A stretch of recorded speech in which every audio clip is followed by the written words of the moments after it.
Quintana Roo tiene una historia con una carga simbólica muy particular. Nació como estado con una clase política que tuvo que inventarse a sí misma.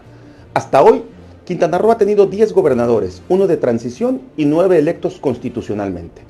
David Gustavo Gutiérrez Ruiz, Jesús Martínez Ros, Pedro Joaquín Codwell, Miguel Borge Martín, Mario Ernesto Villanueva Madrid, Joaquín Ernesto Hendrix Díaz, Félix Arturo González Canto, Roberto Borge Angulo, Carlos Manuel Joaquín González y María Elena Hermelinda Lezama Espinosa, mejor conocida como Mara Lezama.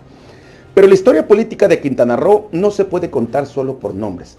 Se tiene que contar por generaciones, por grupos, por traiciones, por omisiones y por el momento exacto en que el poder dejó de formar cuadros y empezó a reciclar operadores financieros. Quintana Roo pasó de tener gobernadores que abrieron brecha, que fundaron grupos, que crearon escuela política y que entendieron la construcción del Estado a una etapa donde el servicio público terminó convertido en una empresa de gobierno, una administración del erario con frivolidad corporativa, beneficio de grupo y lógica de negocios. Ahí está la fractura. Y esa fractura no empezó con Mara Lezama. Mara es la consecuencia visible, el síntoma, el rostro final de una cadena de errores, pactos y ambiciones que vienen de mucho tiempo atrás. Vamos a hacer historia. David Gustavo Gutiérrez Ruiz abrió el escenario político en un territorio que venía de funcionar casi como una delegación lejana del entonces Distrito Federal. No creó una gran generación política, pero permitió que muchos cuadros se formaran. Él entendió el poder desde una lógica empresarial y patrimonial, y los bienes que construyó o usufructó con inteligencia todavía son parte de esa lectura histórica. Después llegó Jesús Martínez Ros, Don Chucho, el primer gobernador electo. Él sí intentó incubar una clase política con raíces. Le dio espacio a gente de Quintana Roo, a gente de Cozumel, Isla Mujeres, Felipe Carrillo Puerto, Otompe Blanco, pero también trajo cuadros que hicieron historia como José Irabien, Jorge Rodríguez Carrillo, Joaquín González Castro y otros que se asentaron y forman parte del ADN político del Estado. Su error no fue prever su salida, fue permisivo, soltó controles que un gobernador no puede soltar. Y por eso luego vino Pedro Joaquín Codwell. Un hombre de dinastía política, de élite, con mirada nacional e internacional, no formó cuadros nuevos, dejó crecer a los que ya estaban incrustados desde el nacimiento del Estado, pero su gobierno tuvo letras importantes, programas sociales relevantes para Cancún como Nuevos Horizontes y obras básicas como luz y agua potable en comunidades rurales mayas que habían sido prácticamente olvidadas. Pedro Joaquín Codwell proyectó una imagen de Quintana Roo hacia afuera y quizás por eso muchos lo recuerdan con una gran nostalgia. Después llegó Miguel Borge Martín, un hombre serio, formal, demócrata, pero tibio en el ejercicio del poder. Creía en el pueblo, en las libertades de sus funcionarios y en una administración menos autoritaria. Durante su gobierno se abrió una brecha importante para la exportación agrícola. Productores mayas de Otompe Blanco y Felipe Carrillo Puerto aún recuerdan ese momento como una etapa de dividendos y actividad económica. Pero Miguel Borge fue incluso más permisivo que Jesús Martínez Ros, y esa permisividad permitió el ascenso de políticos muy avesados, entre ellos Mario Ernesto Villanueva Madrid. Villanueva pasó por la alcaldía de Cancún, llegó al Senado y después asumió la gubernatura. Y con él vino el primer gran quiebre político de Quintana Roo. Mario Villanueva hizo lo que ningún gobernador anterior había hecho con ese nivel de intensidad que, pues bueno, se le reconoce actualmente. Persiguió a quienes consideró opositores. A algunos los dañó económicamente, a otros físicamente y a otros más los encarceló. Era una época donde la función pública era terreno fértil para la especulación y para la fabricación de expedientes. Villanueva lo sabía y lo utilizó. Su gobierno nació de una política de rencor y terminó convertido en política de terror.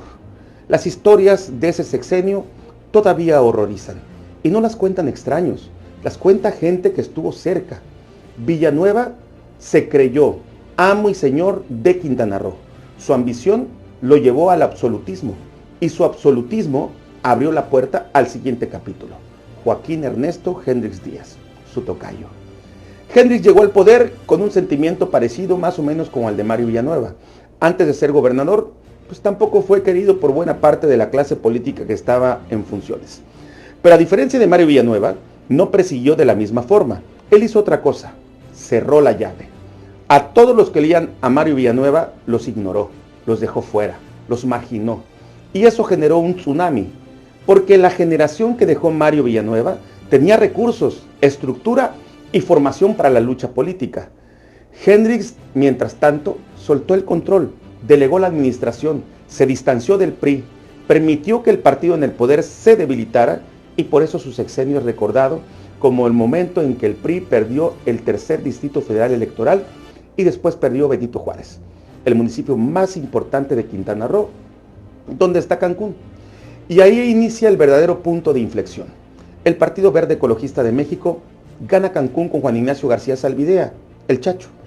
Pero Chacho no era un militante orgánico del Verde, era un personaje impulsivo, testarudo, novato en política, pero con olfato popular. Actuaba por instinto, y como el instinto le funcionó muchas veces, llegó a creer que eso era doctrina, y no lo era. En poco tiempo, Chacho rompe con Jorge Emilio González Martínez, el Niño Verde, hace pactos con Andrés Manuel López Obrador, entonces dirigente nacional del PRD, y con eso se gana dos enemigos, Jorge Emilio y el gobernador Hendrix. Desde ahí empieza para el Partido Verde una alianza que sigue siendo clave para entender el poder actual en Quintana Roo, Hendrix y el Niño Verde. Esta alianza puso cimientos.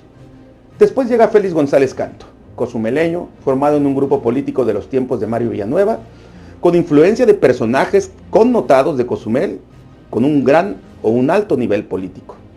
Félix llega con Alianza del Verde, y con él empieza a romperse aquella vieja división entre norte y sur en Quintana Roo y su clase política.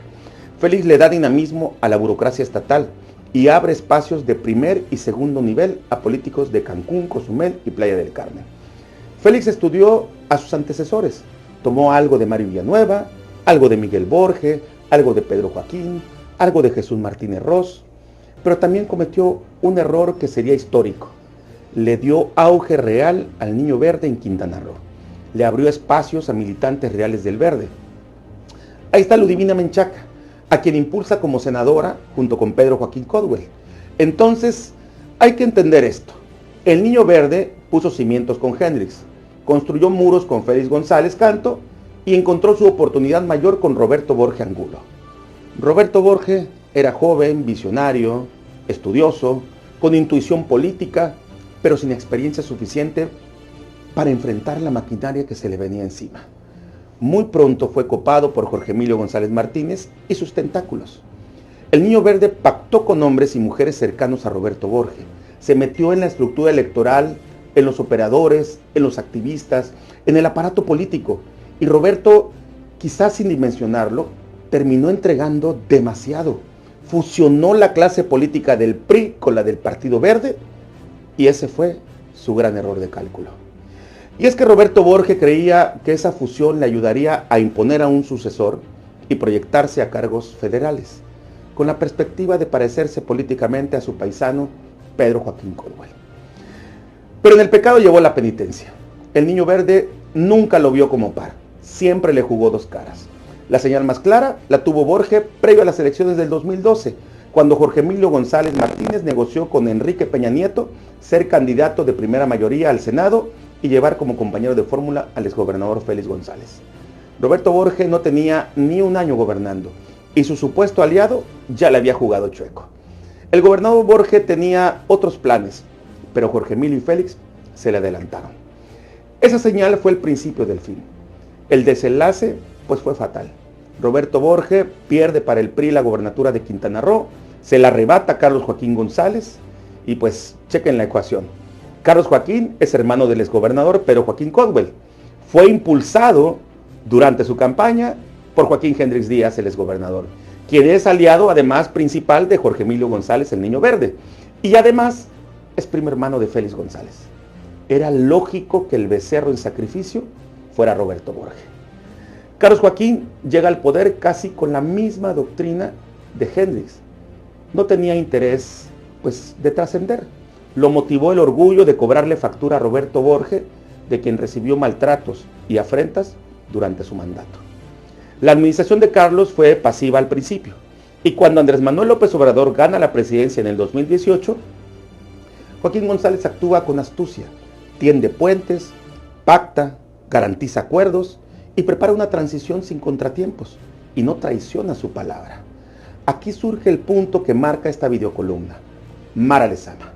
María Elena Hermelinda Lezama Espinosa, conocida como Mara Lezama, no surge de una estructura política tradicional, surge como un producto de mercadotecnia. Primero fue adoptada por Jorge Emilio González Martínez, el Niño Verde, en una reunión la tarde del 8 de abril del 2016, cuando pactaron que ella renunciara a la candidatura de Morena a la alcaldía de Cancún para darle paso a Remberto Estrada. Esta tiene una fuente muy importante. A cambio, Jorge Emilio le había ofrecido apoyo incondicional para hacerla triunfar en 2018, aún sin saber que López Obrador ganaría la presidencia. Y entonces en 2018 Mara obtiene el respaldo de Carlos Joaquín a petición de Jorge Emilio y Joaquín Hendrix.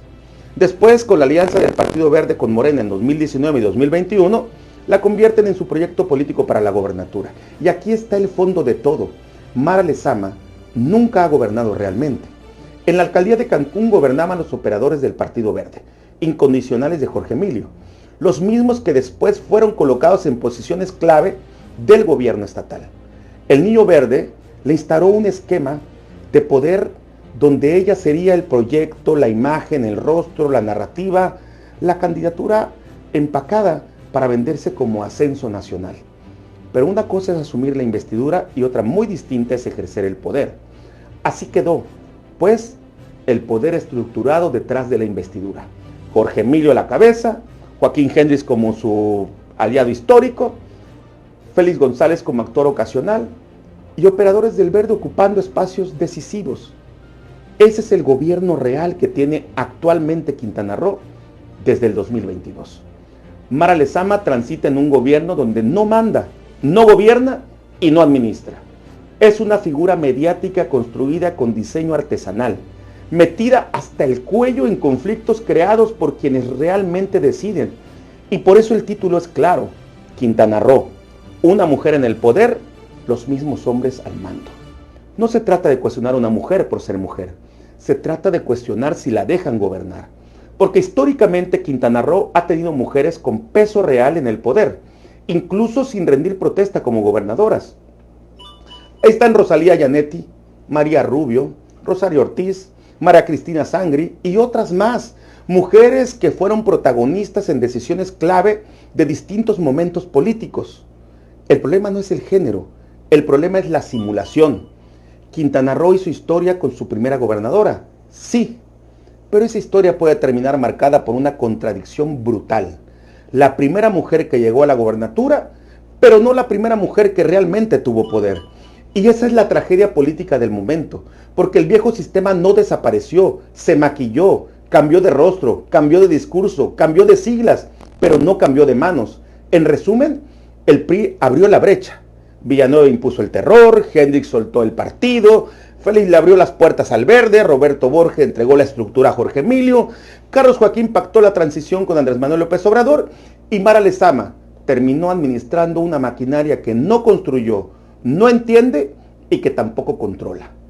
Ese es el juicio histórico. Quintana Roo pasó de gobernadores que con errores y aciertos fundaron una clase política a una etapa donde el poder dejó de formar cuadros y empezó a reciclar intereses. Y cuando el poder se recicla demasiado, se pudre. Hoy Quintana Roo no vive solamente una crisis de gobierno, vive una crisis de mando, porque una cosa es tener gobernadora y otra muy distinta es tener gobierno. Una cosa es ganar una elección y otra es ejercer autoridad. Una cosa es ocupar la silla y otra es mandar desde ella. Mara Lezama pasará a la historia como la primer mujer gobernadora de Quintana Roo, pero la pregunta que debe incomodarla e incomodar a todo el poder en función es: ¿pasará a la historia como la mujer que gobernó o como la mujer que prestó el rostro para que siguieran gobernando los mismos hombres? Estos Juicios del Poder con Jonathan Estrada Internacional para Escudo de las Américas desde El Salvador. Aquí analizamos el poder sin permiso.